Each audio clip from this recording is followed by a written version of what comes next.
ये शिया सुन्नी तो मैंने नहीं बनाया ना, ये गौरव आर्या ने तो नहीं बनाया, या इंडिया की कोई इंटेलिजेंस एजेंसी ने बैठ के बोला कि मुसलमान 2 हिस्से में तकसीम होंगे, एक को हम शिया बोलेंगे, एक को हम सुन्नी। हमने तो नहीं बनाया। मतलब हाफिज सईद हमारे मुल्क में आए, बेगुनाह लोगों को मारे, अपने लोग भेजे, आतंकवादी दहशतगर्द भेजे, मरवाए, और हम उसके बारे में बात भी नहीं कर सकते। 100 मिलियन का अवार्ड होता ना उसके ऊपर, 100 मिलियन का अवार्ड होता तो इमरान खान खुद जाके उसको मार देता और 100 मिलियन लेके बाहर दुबई में सेटल लेता। तो सिर्फ नियाजी नहीं था यहाँ पे, आपके 5-7 मेजर जनरल्स और ब्रिगेडियर्स भी थे, और सीनियर रैंक्स के भी बहुत लोग हैं यहाँ पे, जिनको यहाँ पे स्कॉच भी पिलाई है, उनको पाकीज़ा फिल्म भी दिखाई है। बड़े शौक से उन्होंने कई बार पाकीज़ा फिल्म देखी। वो बड़े मीना कुमारी के फैन हुआ करते थे जनरल साहब। इस्लाम में सुनिए, इस्लाम में 4 बीवियां अलाउड है, ये मैं समझ गया, लेकिन 2 पासपोर्ट अलाउड है, ये कैसे हो सकता है?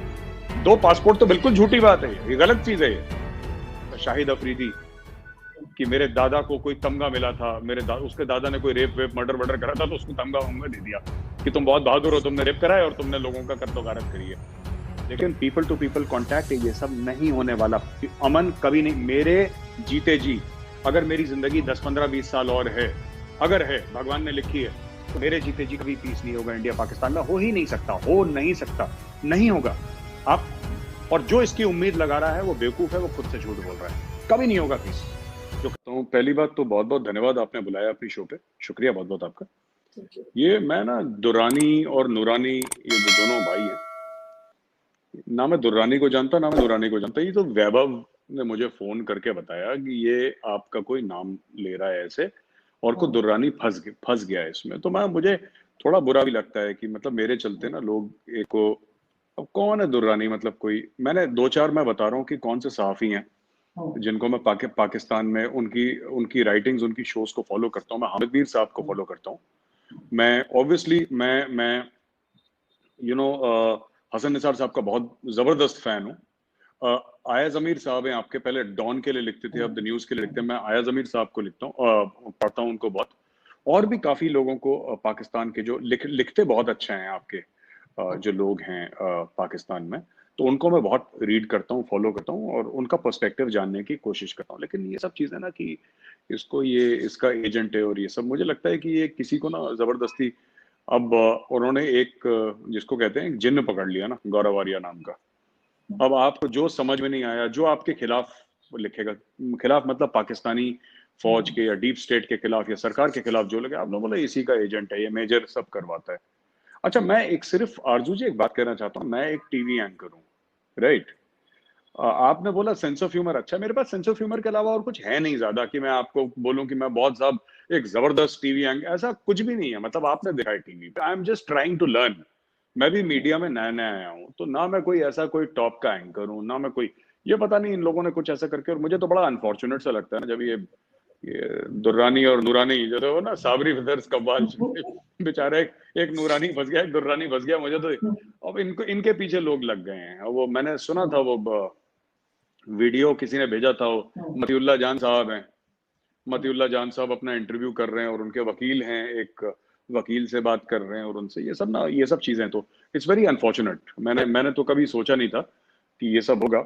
और वो जो दूसरा वीडियो जिसमें वो मौलाना साहब जो हैं, वो मौलवी साहब जो हैं, वो मस्जिद में बोल रहे हैं कि वो इंडिया का जो मेजर है ये सब, और पता नहीं क्या, वो शिया सुन्नी फसादात, मतलब देखिए, जब तक अगर 2 मिनट के लिए आप मान भी लीजिए, मैं कह रहा हूँ फर्ज कीजिए, हाइपोथेटिकल सिनेरियो लेके आप सोचिए कि अगर कोई ऐसा है कोई इंडिया में जो करवा भी रहा है ना, अगर ऐसा है तो करवा कोई नहीं रहा, बट हाइपोथेटिकली एकेडमिकली सोचिए, तो फिर ऐसा क्यों है कि ये शिया सुन्नी तो मैंने नहीं बनाया ना, ये गौरव आर्या ने तो नहीं बनाया, या इंडिया की कोई इंटेलिजेंस एजेंसी ने बैठ के बोला कि मुसलमान 2 हिस्से में तकसीम होंगे, एक को हम शिया बोलेंगे, एक को हम सुन्नी, हमने तो नहीं बनाया। और खुद इमरान खान साहब ऑन रिकॉर्ड हैं, इमरान खान साहब ही इज ऑन रिकॉर्ड, आप देखिए उनका एक न्यूज चैनल है, मैं नाम भूल गया हूँ, इमरान खान साहब ऑन रिकॉर्ड है, रिसेंट उनका इंटरव्यू है कि सिपाही साहबा वाले उनके पास आए थे, और सिपाही साहबा वालों ने उनको बोला था कि खान साहब आप हमारी शियाओं से दोस्ती कराएं, क्योंकि एजेंसी वाले कहते हैं इनको मार दो।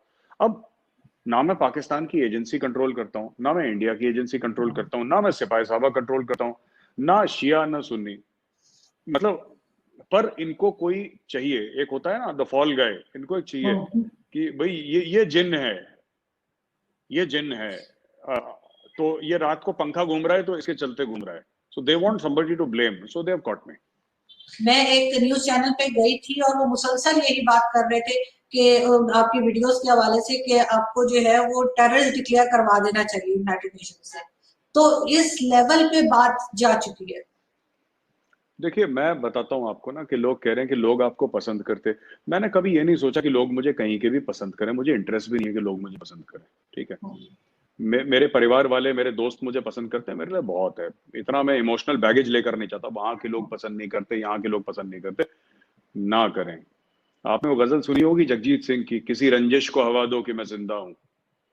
रंजिश यानी दुश्मनी। तो आदमी उतना ही इंपॉर्टेंट होता है जिसके जितने हाई प्रोफाइल दुश्मन होते हैं, जितने ज्यादा दुश्मन उतना इंपॉर्टेंट आदमी। वरना जो सड़क पे बेचारा आम आदमी चलता है उसका कौन दुश्मन है। दूसरी चीज ये है कि आप कह रहे हैं कि आरजू जी, आपने बोला कि साहब आपने एफएटीएफ की बात क्यों करी, आपने ना ये सब ये मुख्तलिफ आपने बातें क्यों करी, और हाफिज सईद की। मतलब हाफिज सईद हमारे मुल्क में आए, बेगुनाह लोगों को मारे, अपने लोग भेजे, आतंकवादी दहशतगर्द भेजे, मरवाए, और हम उसके बारे में बात भी नहीं कर सकते।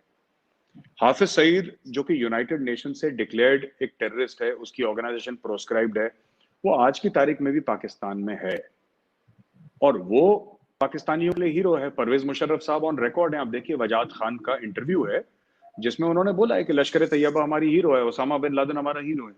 तो जो यूनाइटेड नेशंस से ग्लोबल टेररिस्ट डिक्लेयर्ड है, जो अमेरिका से ग्लोबल टेररिस्ट, दुनिया से ग्लोबल टेररिस्ट डिक्लेयर्ड है, वो पाकिस्तान का फॉर्मर आर्मी चीफ और प्रेसिडेंट कहता है कि भाई ये हीरो है पाकिस्तानी कौम का।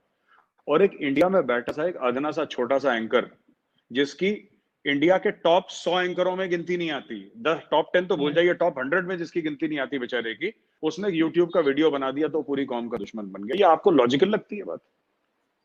अभी तो मैं मीडिया में बहुत जूनियर हूं, मुझे 15 साल 20 साल लग जाएंगे, और तब तक शायद मेरी आंखें आंखें काम करना बंद कर दें, बिकॉज मेरी भी उम्र बढ़ रही है अभी।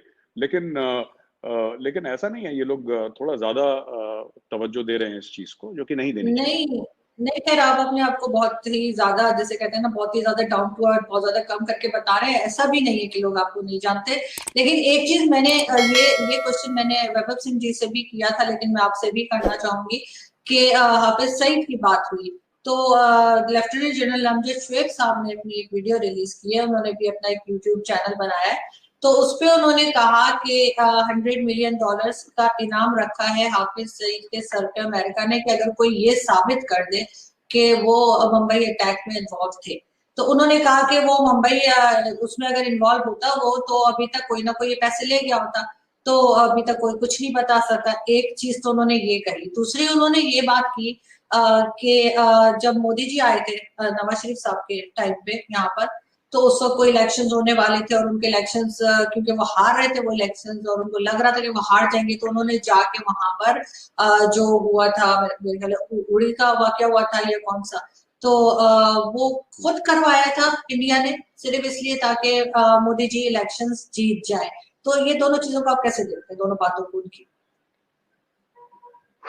देखिए, पहली चीज तो ये जो अमजद शोएब साहब ने क्या बोला था, पहला वाला आरजू, आप, मैं आई एम सॉरी, आपने नहीं जो नहीं, पहले पहले सवाल। पहला मैंने ये पूछा था कि अमजद शोएब साहब, एक तो ये जो था ना मोदी जी का उनका, कि वो यहाँ पर आए थे और उसके बाद उन्होंने खुद जाके वहां पे जो है गड़बड़ मचाई इंडिया में, और ये कहा ठीक है। और दूसरा उन्होंने कहा कि अच्छा, ठीक हाफिज है, सईद के सर पर 26/11। 100 मिलियन जी। का 100 मिलियन का जी। इनाम अगर नहीं, रखा है। अमेरिका ने ये कहा है कि अगर कोई साबित कर दे मैं समझ तो गया, मैं मिलेगा। समझ गया, मैं समझ हाँ। गया। एक तो ना लेफ्टिनेंट जनरल शोएब साहब मेरे सीनियर हैं, और मुझे अच्छा नहीं लगता जब कोई फौजी, चाहे वो पाकिस्तानी आर्मी का क्यों ना हो, जब किसी दहशतगर्द के लिए गवाही दे। ये ठीक बात नहीं है। आप एक जर्नल हैं फौज के, और आपको ये सब करना ही नहीं चाहिए। फिर पाकिस्तान ना विक्टिम कार्ड भी प्ले करता है कि साहब हमारे इतने बंदे मारे गए, 40,000, कोई 70,000, कोई 1 लाख, 2 लाख, जितने बंदे उतने मुंह, जितनी बातें, ऐसी बातें करते हैं। तो आप जब गवाहियां देंगे हाफिज सईद के लिए, तो फिर हाफिज सईद जैसे लोगों को बढ़ावा मिलेगा। फिर वो जैसे एहसानुल्लाह एहसान है, जिसने वो 16 दिसंबर वाला वाकया करा था, जो एपीएस पेशावर वाला वाकया, ये सब वगैरह वगैरह। दूसरी चीज है कि 100 मिलियन का अवार्ड नहीं है हाफिज सईद के ऊपर, हाफिज सईद की 100 मिलियन का तो ओसामा बिन लादेन के ऊपर तक नहीं था 100 मिलियन का अवार्ड। तो ये अमजद शोएब साहब ने पता नहीं कहाँ से ये फिगर निकाल के लिया है। 100 मिलियन का अवार्ड होता ना उसके ऊपर, 100 मिलियन का अगर अवार्ड होता तो इमरान खान खुद जाके उसको मार देता और 100 मिलियन लेके बाहर दुबई में सेटल हो जाता। तो किसी का ये कहना है कि 100 मिलियन का अवार्ड है। तीसरी चीज ये है कि 26/11 तक की जहां पे बात है, तो हमने उसका प्रूफ दिया था। हमने तो जनरल अजीज और परवेज मुशर्रफ की रिकॉर्डिंग दी थी। एक जो रिकॉर्डिंग थी जनरल, उसकी हमने रिकॉर्डिंग दी थी जब वो बीजिंग में थे, गए हुए थे, तो उनकी रिकॉर्डिंग दी थी। तो हमने अपनी तरफ से सारी चीजें देखी। पाकिस्तानी कोर्ट में वो एडमिसिबल, पाकिस्तानी कोर्ट ने बोला कि साहब ये लिटरेचर है वगैरह वगैरह वगैरह। ठीक है, आप एक बात बताइए, ये सब बातें छोड़िए ना, ये सब बातें छोड़िए। उसको यूनाइटेड नेशंस, वही यूनाइटेड नेशंस जिसको आप लोग कहते हैं कि साहब इसके कश्मीर के रेजोल्यूशंस हैं जो इंडिया को फॉलो करने चाहिए प्लेबिसिट को लेके, उसी यूनाइटेड नेशंस के 47 48 के जो कश्मीर रेजोल्यूशंस का हवाला देते हैं, उसी यूनाइटेड नेशंस ने तो हाफिज सईद को डिक्लेयर करा है terrorist, global terrorist, proscribe terrorist. तो या तो आप यूनाइटेड नेशंस की बात मान लें या फिर लेफ्टिनेंट जनरल अमजद शोएब साहब के यूट्यूब चैनल की बात मान लें। वो मैं पाकिस्तानी कौम पे छोड़ता हूँ कि किसकी बात माननी है। ठीक है, मैं तो कह रहा हूँ जनरल साहब की बात माने, क्योंकि आपके यहाँ रिवाज है जनरलों की बात मानने का। तो आप यूनाइटेड नेशंस को छोड़ें, आप जनरल साहब की बात मान लें, वो ठीक है, सेफ है। लेकिन उन्होंने एक चीज और कही जो आप अक्सर अपनी डिबेट्स में कहते हैं, जब भी पाकिस्तान और इंडिया डिबेट्स हो रही होती हैं, तो अक्सर आप कहते नहीं है कि 93,000 जो थे वो हमने चाय पिलाई, उनको हमने वो ब्लैक लेबल पिलाई और ये क्या हो गया। तो वो कह रहे थे कि वो फिगर भी गलत है। और उन्होंने बताया कि पाकिस्तान के तो सिर्फ 28 से 30,000 फौजी थे और इंडिया के 4.5 लाख फौजी थे, यानी हमारे एक फौजी पे आपके 15 फौजी थे। और उसके बाद इस वजह से जो है वो सरेंडर करना पड़ा और ये फिगर भी गलत है। उसको क्या देखिए आरजू, देखिए बात ये नहीं है कि हमारे कितने थे और पाकिस्तान के कितने थे। जाहिर सी बात है कि इंडिया की फौज बड़ी थी, इंडिया की फौज ज्यादा थी। ये this is a no brainer, ये तो मुझे भी पता है, आपको भी पता है, तो इसमें कौन सी बात है। और ये 92,000 का फिगर जो है, अमजद शोएब साहब को जरा होमदूर कमीशन रिपोर्ट दीजिए तो उसमें पता लगेगा कि कितने थे। मैं एक बात कह रहा हूं कि अमजद शोएब साहब जो हैं वो भी गलत बोल रहे हैं और मेजर गौरव आर्या भी गलत बोल रहे हैं। ठीक है, हम दोनों गलत बोल रहे हैं।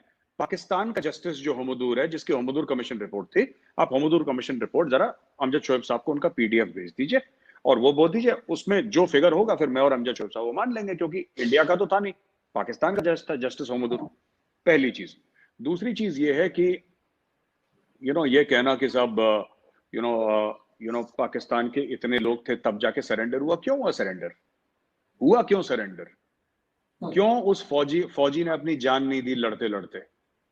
भाई आगे वो अगर इंटरव्यू लें, मुझे नहीं पता कि ये उस समय सर्विस में थे कि नहीं, जनरल अमजद शोएब साहब 71 में अगर थे सर्विस में, तो आप उनसे बोलिए कि वो जो ब्रिगेडियर थे वहां पे, जो ऑन रिकॉर्ड हैं, जिनका यूट्यूब पे भी उनके वीडियोस पड़े हुए हैं, वो ये कह रहे हैं कि हम इंडिया के साथ लड़ सकते थे, हम नहीं लड़े क्योंकि हमें जान की फिक्र थी कि सिविलियन न मारे जाएं। वो दुहाई दे रहे थे कि बंगाली सिविलियंस न मारे जाएं, तो उनके लिए हमने सरेंडर कर दिया। ऑन रिकॉर्ड है। अगर बंगाली सिविलियंस की जान की परवाह थी तो ऑपरेशन सर्चलाइट क्या था? जनरल टिक्का खान कौन था? ये कौन था जिसने बोला था कि हम बंगालियों की नस्लें बदल देंगे? वो कौन था? जरा देखिए, ये सब ना ये झूठी बातें हैं कि आपने, अच्छा ब्लैक लेबल तो पिलाई है, 2.5 साल 3 साल आपके जनरल्स ने गोल्फ खेली है।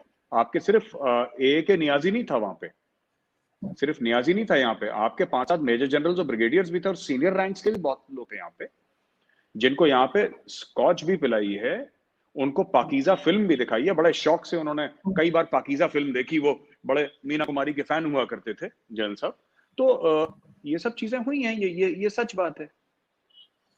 और जो 92,000 का फिगर है, ये हमारा फिगर तो है नहीं। आप देख लीजिए, शिमला मुआहदे की ओपन सोर्स में पड़ा हुआ है, ये मैं नहीं कह रहा, आप जाके देख लीजिए, इंटरनेट पे सर्च करिए, वहां पे लिखा है कि कितने लोग आए, कितने लोग शिमला मुआहदा साइन करा बिटवीन जुल्फिकार अली भुट्टो एंड इंदिरा गांधी, तब तो जाके वो छूटे उसके बाद 1 साल के बाद। इंडिया भी चाहता है और पाकिस्तान भी किसी हद तक चाहता है कि टेबल टॉक हो और बैठ के बात की जाए। तो आप लोग क्या डर गए हैं उनके पास जो प्रूफ है उससे, क्या आप बैठ के बात करना चाह रहे हैं? मैं तो कांप रहा हूँ यहाँ दिल्ली में बैठ के। मोहिद यूसुफ साहब ने जो बोला है कि मेजर को तो पसीना आ रहा है, आप देखिए माथे पे, बिल्कुल मोहिद यूसुफ साहब। देखिए ये अभी बच्चा है बहुत, आई थिंक 38 साल का है ना मोहिद यूसुफ। बताएं। हाँ ऐसे 38-40 साल का, तो अभी हाँ, छोटा है मुझसे, बहुत ज्यादा छोटा है, तो अभी इसको ना थोड़े जो विजडम टीथ हैं इसके नहीं आए अभी तक। मैं आपको बताता हूँ 2-3 बातें ना, मैं आपको बताता हूँ। जी पहली चीज तो ये है कि इंडिया बात करना चाहता है, ये जैसे ही उन्होंने बोला इंडिया बात करना चाहता है और इंडिया ने पहल करी है, साफ तौर पे सरकार ने बोल दिया कि हम कभी भी बात करेंगे ही नहीं पाकिस्तान से, कहानी खत्म।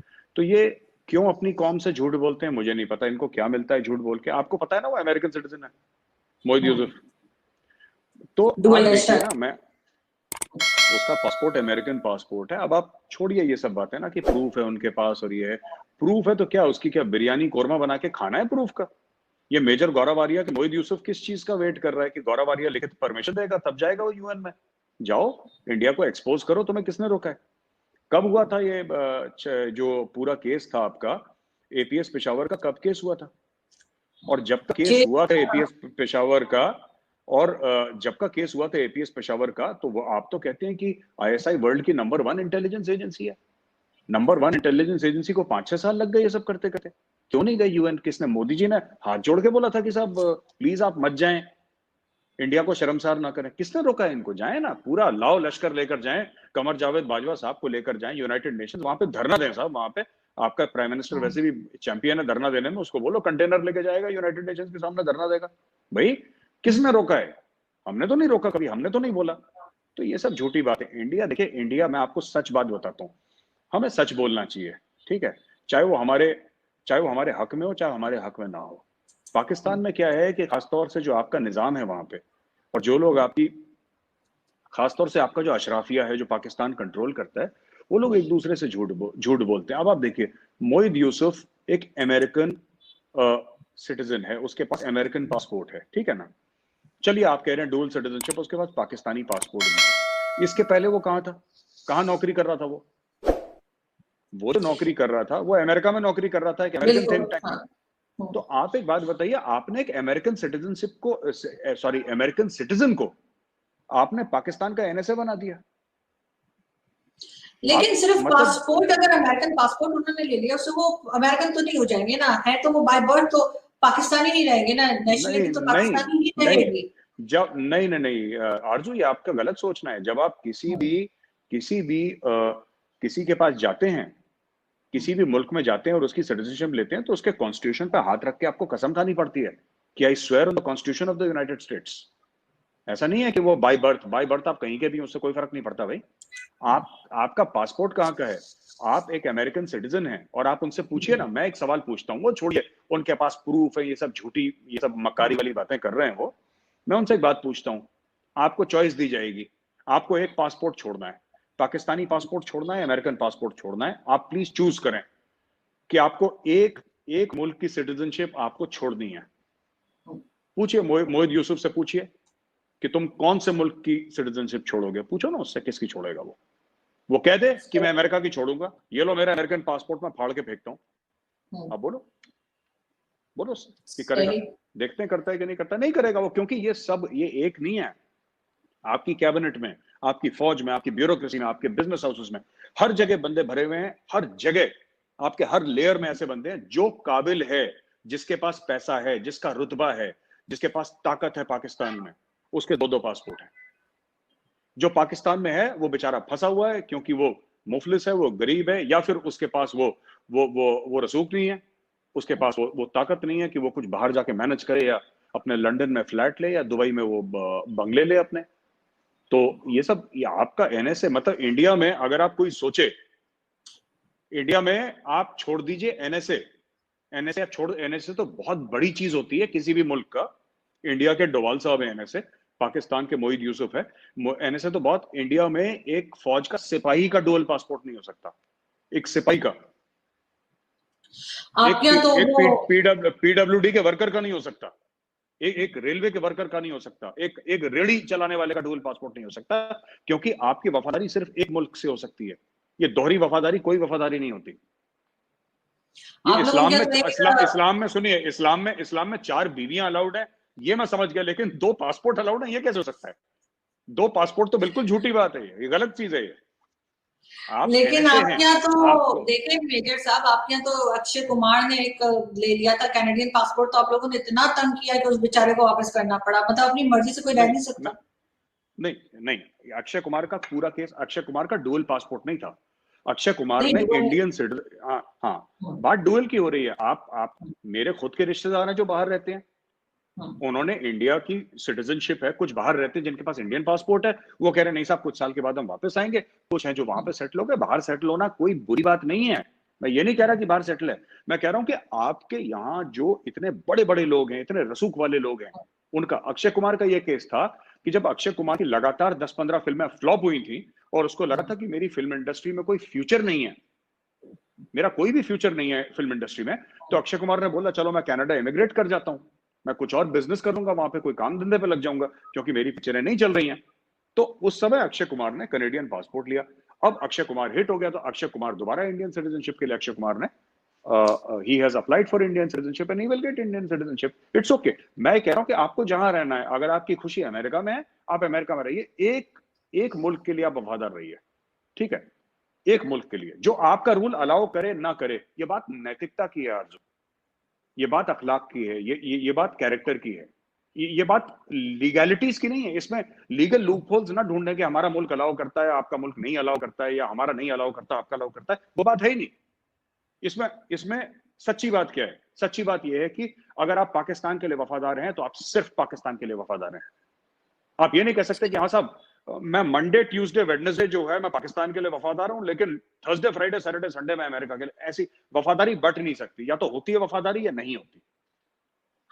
लेकिन मेजर साहब, उस रिपोर्ट को आप क्या कहेंगे जिसका जिक्र जो है वो मोहित यूसुफ ने भी किया है, और मैंने भी वो रिपोर्ट देखी है जिसमें कहा गया है कि इंडियन बैंक्स इन्वॉल्व हैं मनी लॉन्ड्रिंग में और टेरर फंडिंग में।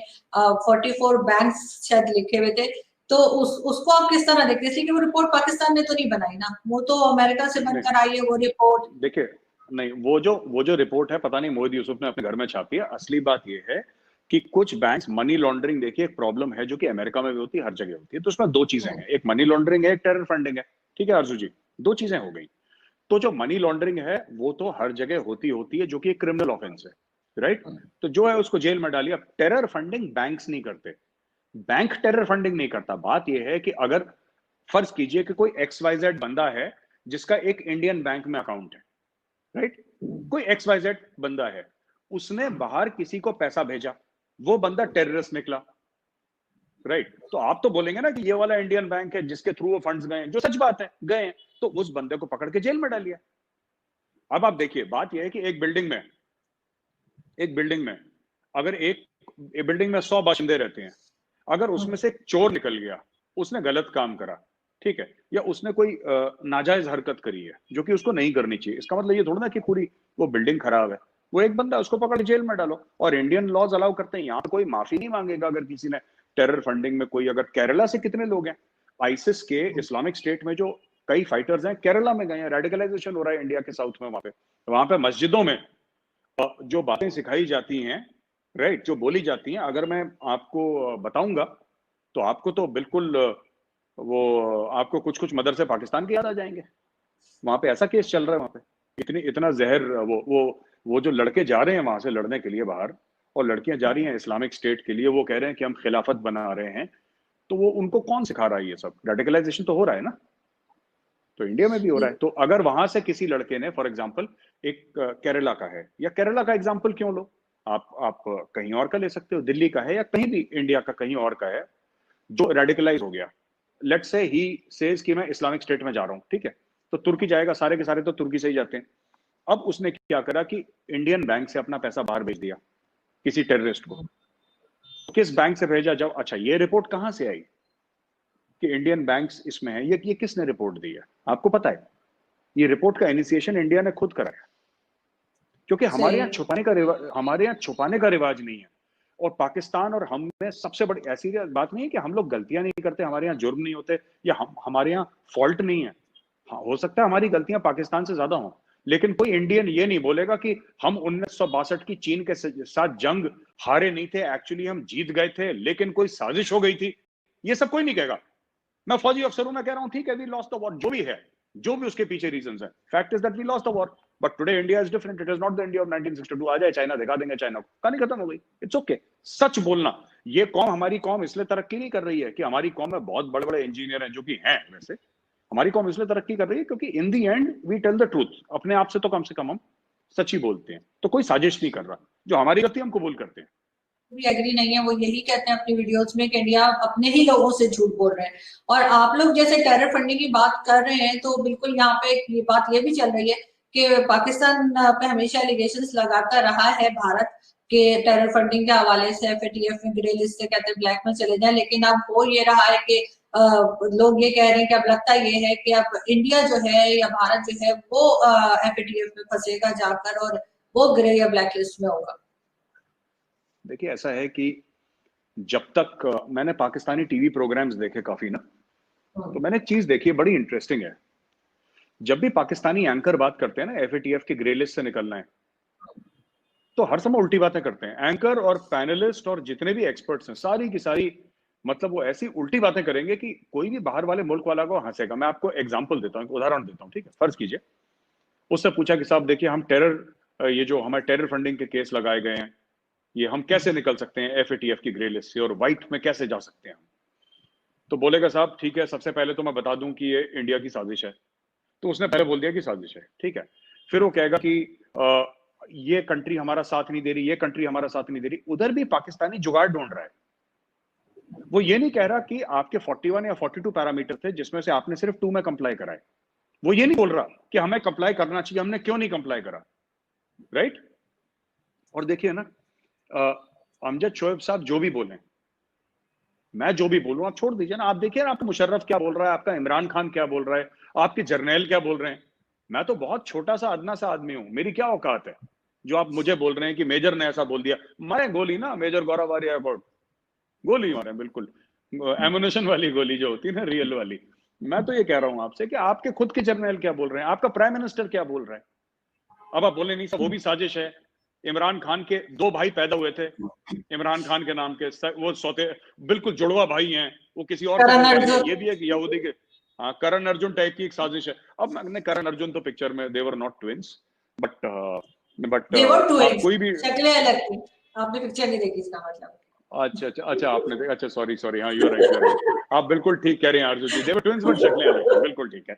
तो मैं ये कहना चाह रहा था कि तो ये सब ना, आप जब खुद आपके लोग, और ये कोई छोटे लोग नहीं, कोई टीवी एंकर नहीं। देखिए मैं तो एक अन्ना सा टीवी शो होस्ट हूं, तो मेरी बात छोड़ देना, मेरी बात की कोई वैल्यू नहीं है। इमरान खान तो प्राइम मिनिस्टर है आपका, परवेज मुशर्रफ आपके आर्मी चीफ और प्रेसिडेंट हैं, राइट। अब आप देखिए, रेडर्स इन कश्मीर एक किताब है जो major general Akbar Khan Pakistan army ने लिखी है, रेडर्स इन कश्मीर। आप वो किताब पढ़िएगा, मैं आपको भेजूंगा वो किताब, आप जरा पढ़िए रेडर्स इन कश्मीर। 22 अक्टूबर के दिन था जब पाकिस्तानी कबायलियों ने अटैक करा था। और ये बड़ा ये कहता है ना, ये आपका शाहिद अफरीदी, कि मेरे दादा को कोई तमगा मिला था, उसके दादा ने कोई रेप वेप मर्डर करा था, तो उसको तमगा वमगा दे दिया कि तुम बहुत बहादुर हो, तुमने रेप करा है और तुमने लोगों का कत्लो गारत करी है। तो मैं ये कहना चाहता हूं कि आरजू जी, आप ये देखिए ना कि अकबर खान की किताब है रेडर्स इन कश्मीर, पाकिस्तानी जनरल है, वो खुद क्या कह रहा है। फिर आप कहते हैं मेजर गौरव आर्य ये कर रहा है, बकवास कर रहा है, झूठ बोल रहा है, इस एजेंसी का एजेंट है, उस एजेंसी का एजेंट है, और ये है वो है। अरे भाई, मेजर गौरव आर्य को छोड़ो, तुम्हारे खुद के जर्नैल अपनी किताबों में लिख के कह रहे हैं कि हाँ हमने कारगिल पे अटैक करा छुप के, हम लोग कारगिल के अंदर घुसे, हम सियाचिन को आइसोलेट करना चाहते थे। और मैंने सिर्फ एक सवाल पूछ लिया तो जनरल साहब, आपके वो जनरल या ब्रिगेडियर साहब, तो गुस्सा हो गए शो में, रिपब्लिक टीवी की शो पे गुस्सा हो गए साहब। वो कह रहे हैं आप कैसी बातें कर रहे हैं, आप गलत बात कर रहे हैं। उसने बोला कि भाई हाईवे 1 अल्फा जो है हम उसको काट देंगे द्रास से, द्रास डिस्ट्रिक्ट है कारगिल, उसमें एक टाउन है छोटा सा, तो हम उसको काट देंगे वहां से, तो फिर सियाचिन आइसोलेट हो जाएगा। अरे हमारा थॉइस पे एयरबेस है, राइट। उसके अलावा अगर आप लेह से जाते हैं सियाचिन, तो आपको कारगिल, मैं तो जा चुका हूं सियाचिन बेस कैंप, आपको कारगिल जाने, कारगिल कहीं और पड़ता है, ये कहीं और पड़ता है। ये पता नहीं किस चक्कर में मुशर्रफ ने अटैक करवा दिया, खुद उसके समझ में नहीं आया आपने क्यों, क्या था। अच्छा दूसरी चीज है कि कश्मीर को इंटरनेशनलाइज करवाना है, इसलिए कारगिल कराया था। फिर मैं कहता हूं मुशर्रफ साहब, आप जनरल हैं, आप पढ़े लिखे बंदे हैं, Kargil is not in Kashmir, आपने गलत जगह अटैक कर दिया। कारगिल तो लद्दाख में है, वो बिल्कुल एक्सेस ही उसका अलग है कश्मीर से। आपको कश्मीर लिबरेट करवाना है, आपने कारगिल में अटैक कर दिया। पता नहीं, मुझे नहीं समझ में आता। कहीं पे निगाहें कहीं पे निशाना। एक और बड़ा फेमस गाना है बॉलीवुड का, ये क्या करते हैं, I don't know what they want to do. Tanishq का एक ऐड बना था, उस पे इतना क्या हंगामा हुआ, उसमें से क्या गलत बात दिखाई जा रही थी जो आपके एकदम वो उसको रुकवाया गया और शोर मच गया? देखिए, वो तनिष्क की ऐड मैंने देखी है, थोड़ी सी देखी है, पूरी नहीं देखी। मैं चलते फिरते देखी थी मैंने। और जो मैंने लोगों के मन में एक बात थी कि ज्यादातर जो 90% ऑफ मैरिजेस हैं, आपने तो बॉलीवुड का देखा ना, बॉलीवुड की शादियों का आपने जिक्र करा। बॉलीवुड में normal rules of engagement don't apply, क्योंकि वो लोग करोड़पति अरबपति लोग हैं, वो जिससे शादी करें। अगर कल कोई बॉलीवुड का सुपरस्टार है और कहेगा कि मैं इस एक पीछे पेंटिंग है, मैं पेंटिंग से शादी करना चाहता हूं, तो वो पेंटिंग से शादी कर लेगा। उनके लिए तो आम लोगों के रूल अप्लाई करते ही नहीं, वो अपनी अलग दुनिया है उनकी ना। वो टेलीफोन के खंबे से शादी कर ले कल, कौन उसको मना करने वाला है? बात यह है, जो कंसर्न ये है, 2-3 कंसर्न थे लोगों के इस एड में, राइट।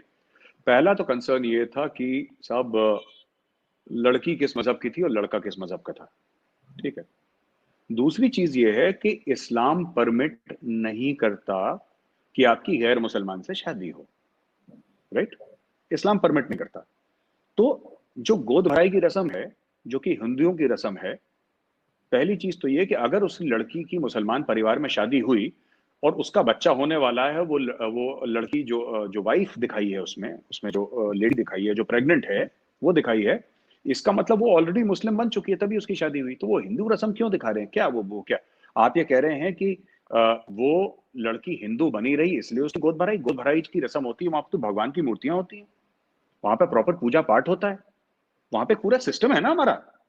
अगर आपके यहाँ कुरान खानी होगी तो वहां पे कुरान शरीफ तो होगी ना, मौलवी तो होगा ना। अब आप उल्टा सीन कर दीजिए, उल्टा सीन कर दीजिए। मानिए कि जो लड़की है वो लड़की है, वो मुसलमान है और लड़का हिंदू है, और वो कहता है कि जी आपके यहाँ ऐसी रस्म मनाई जाती है, लेकिन रस्म तो लड़की को खुश करने की है। और वो बोलते हैं कुरान खानी दिखाते हैं कि आइए, इंप्लाई करते हैं कुरान खानी हो रही है, और वहां पे कुरान शरीफ नहीं है, वहां पे मौलवी साहब नहीं है। मैं एक बात कह रहा हूं आपको एग्जांपल पे, मैं ये नहीं कह रहा कि आपके यहाँ गोद भराई में ऐसा।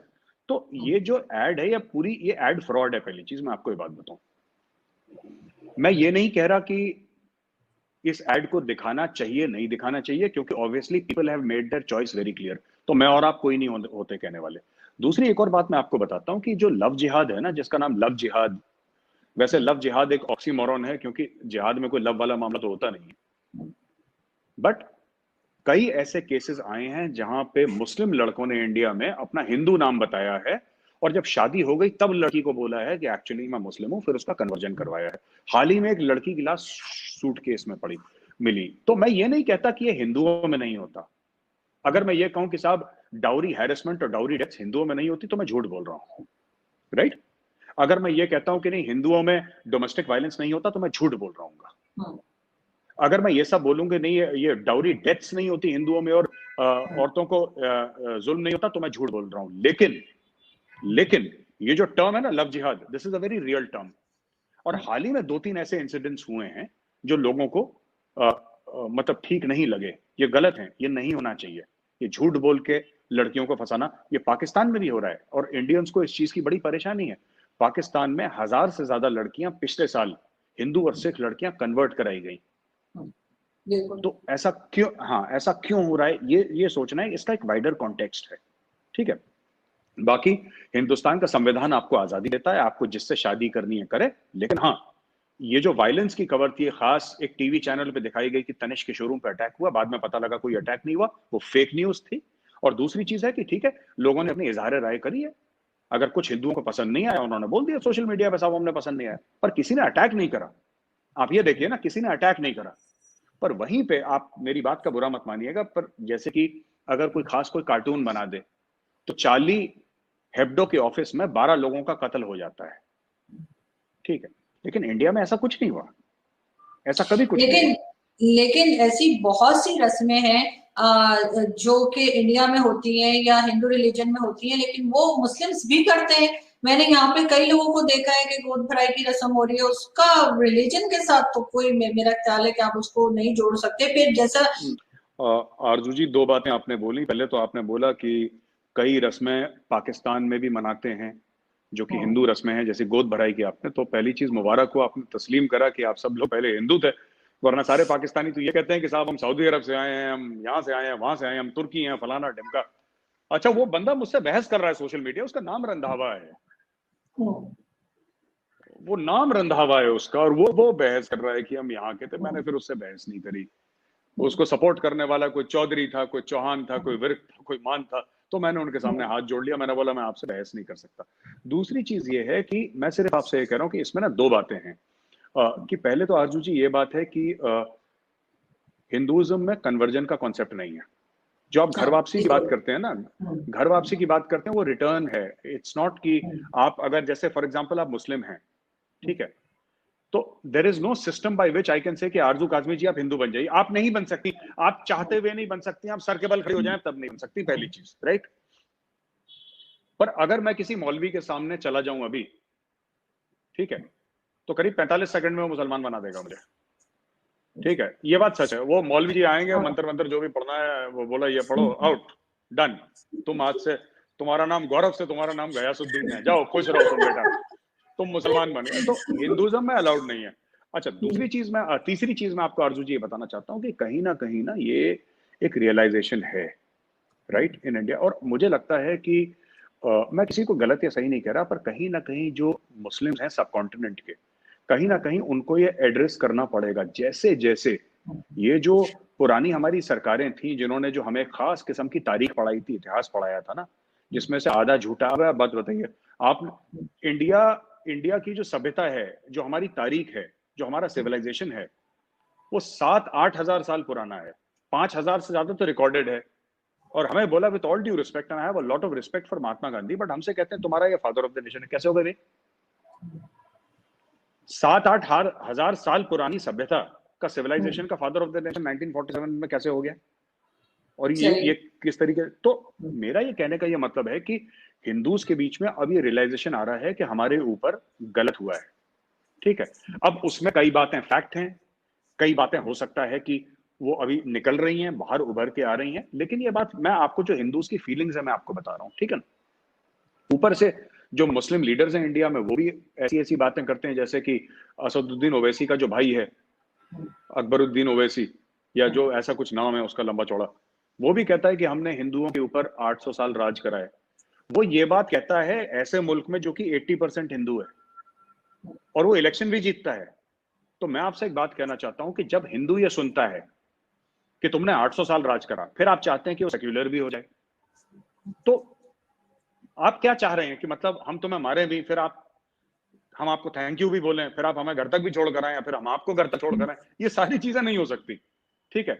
यू हैव टू अंडरस्टैंड कि ये जो राज था, चाहे अंग्रेजों का राज था। एक बात बताइए, मेरे कई मुसलमान दोस्त हैं और मैं मुसलमानों को भाई मानता हूं अपना, मैं दिल से बोल रहा हूं, तस्लीम करता हूं, ठीक है। लेकिन अगर अंग्रेजों का राज गलत था, अगर अंग्रेजों का राज गलत था, तो मुगलों का राज सही कैसे हो गया? आप ये बताइए कि ये लॉजिक ये बताइए। लोग कहते हैं मुगलों ने ताजमहल बनाया, मेरे पैसे से बनाया, मेरे पूर्वजों के पैसे से बनाया। कोई शाहजहां के पास कोई शाहजहां के पास कोई बिजनेस था, कोई सॉफ्टवेयर कंपनी थी, कोई प्लाजा था, कोई शॉपिंग मॉल था, उसका क्या था? वो तो कर वसूलते थे ना लोगों से, टैक्स लेते थे लोगों से। 95-98% of the population at that time was Hindu. आपने हिंदुओं से टैक्स लेके अपनी चौथी, पांचवी, छठी, सातवीं बीवी जो भी उसकी थी, उसके नाम पे आपने ताजमहल बना दिया, जो कि बड़ा खूबसूरत है। मैंने खुद जाके देखा है। आप इंडिया आएंगे, आपको भी ले जाएंगे, हम आगरा दिखाएंगे, खूबसूरत है, इसमें कोई मना ही नहीं है। हम कोई मना नहीं कर रहे, खूबसूरत है, अच्छी बात है। लेकिन किसके पैसे से बना? हमारे पैसे से बना। बादशाह के पास तो अपना कोई पैसा नहीं होता ना, बादशाह तो लेता है दूसरों से पैसा। बादशाह को कोई बिजनेस थोड़ना है कि सीईओ है किसी कंपनी का तो पैसे कमा रहा है स्टॉक मार्केट पे।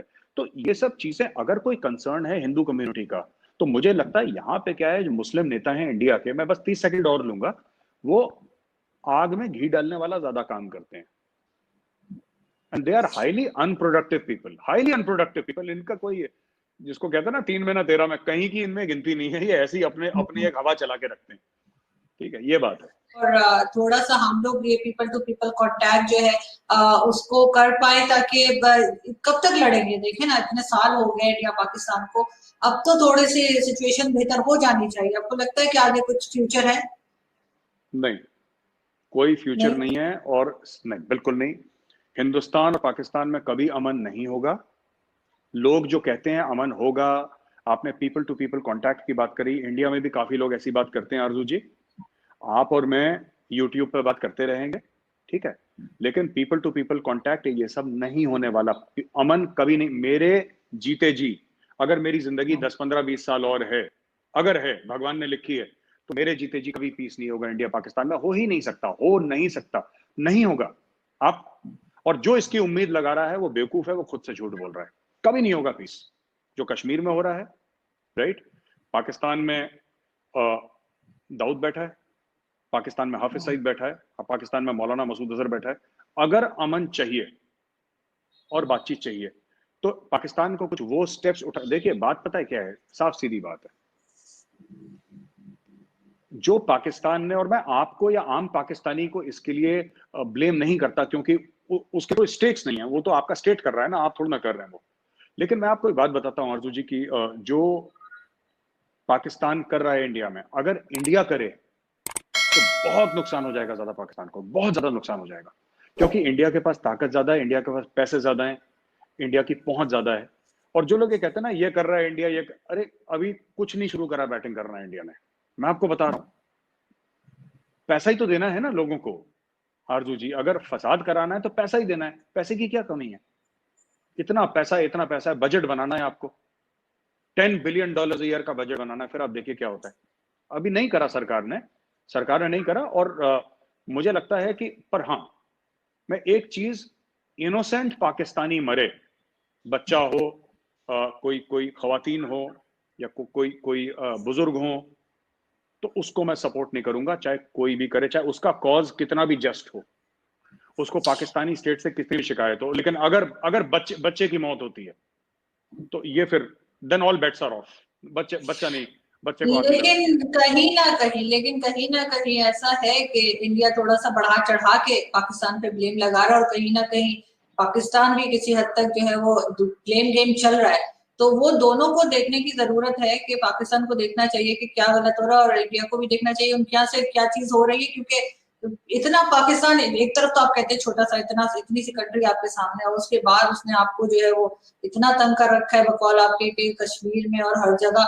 ऐसा ऐसा करके हमें फायदा क्या होगा? हमें कोई फायदा नहीं है, सिर्फ परेशानी है। नहीं, मैं आपको बताता हूँ पाकिस्तान ने क्यों तंग कर रखा है। क्योंकि अगर कोई, मैं बताता हूँ पाकिस्तान कैसे कैसे तंग करता है। अगर आपने घरों में देखा है ना, वो बदमाश बच्चे होते हैं जो, आप रात को सो रहे हैं, चुपके से आपकी डोरबेल बजा के भाग गए। अब आप क्या कर लोगे उस बच्चे का? वो पकड़ में तो आना नहीं, रात के 2 बजे आएगा, टंग टंग टंग 4 5 डोरबेल बजाई भाग गया। आप गए बाहर देखने के लिए, कौन है भाई, पता लगा साहब की, डोरबेल बजा के कोई भाग गया। पाकिस्तान ऐसी हरकत कर रहा है। पाकिस्तान को क्या फायदा है मैं आपको बताता हूँ। स्ट्रेटेजिक डेप्थ पाकिस्तान चाहता है, कि पुराना पाकिस्तान का फंडा है, इसीलिए पाकिस्तान अफगानिस्तान में दखल देता है, इसलिए पाकिस्तान ईरान में दखल देता है, इसलिए पाकिस्तान भारत में दखल देता है। दूसरी चीज ये है कि पाकिस्तान को क्या फायदा है, कि पाकिस्तान को एक, आपने जब एक नेशनल सिक्योरिटी स्टेट बनाया पाकिस्तान में, अब देखिए ना पाकिस्तान में 4 मार्शल लॉ क्यों लगे? आपने नेशनल सिक्योरिटी स्टेट बनाया, आपने बोला कि जो हमारा हिंदू है, हिंदू से हमें खतरा है, हिंदू हमें खा जाएगा। जब आप फौज बनाएंगे, जब आप उसको अपना 28 से लेकर 30% बजट देंगे, जब आप उसको इतनी शान और शौकत में करेंगे, जब आप 92 एकड़ जमीन रहील शरीफ को देंगे इस्लामाबाद के बाहर, जब आप सारे कर्नल और जर्नलों को आप बड़े बड़े प्लॉट देंगे, तो आम शहरी पूछेगा ना कि भाई क्यों दे रहे हैं पैसा, मेरे बच्चे को खालिस दूध नहीं मिल रहा, आप हमारे आर्मी अफसरों को इतना क्यों दे रहे हैं? बच्चा पूछेगा। तो उसके लिए आपको दुश्मन चाहिए, कि ये जो हिंदू है, ये है फसाद की जड़, ये हिंदू है, दुश्मन है, ये तुम्हें मार डालेगा, इसलिए तुम्हें फौज चाहिए, और इसलिए उस जनरल साहब को 100 एकड़ का फार्म हाउस चाहिए, और इसलिए उस जनरल साहब के बच्चे को ऑक्सफोर्ड में पढ़ना पड़ेगा, तब तुम महफूज रहोगे, वरना हिंदू तुम्हें खा जाएगा। अब अकबर खान साहब की जो किताब है, मैं आपको भेजूंगा। अकबर खान साहब कहते हैं कि हाँ हमने अटैक करा कश्मीर में 47 48। आयूब खान की जो बायोग्राफी है उसमें आयूब खान साहब कहते हैं हाँ हमने 65 में अटैक करा, हाँ हमने 71 में अटैक करा। In the line of fire Pervez Musharraf की किताब है, वो कहता है हाँ हमने कारगिल में अटैक करा।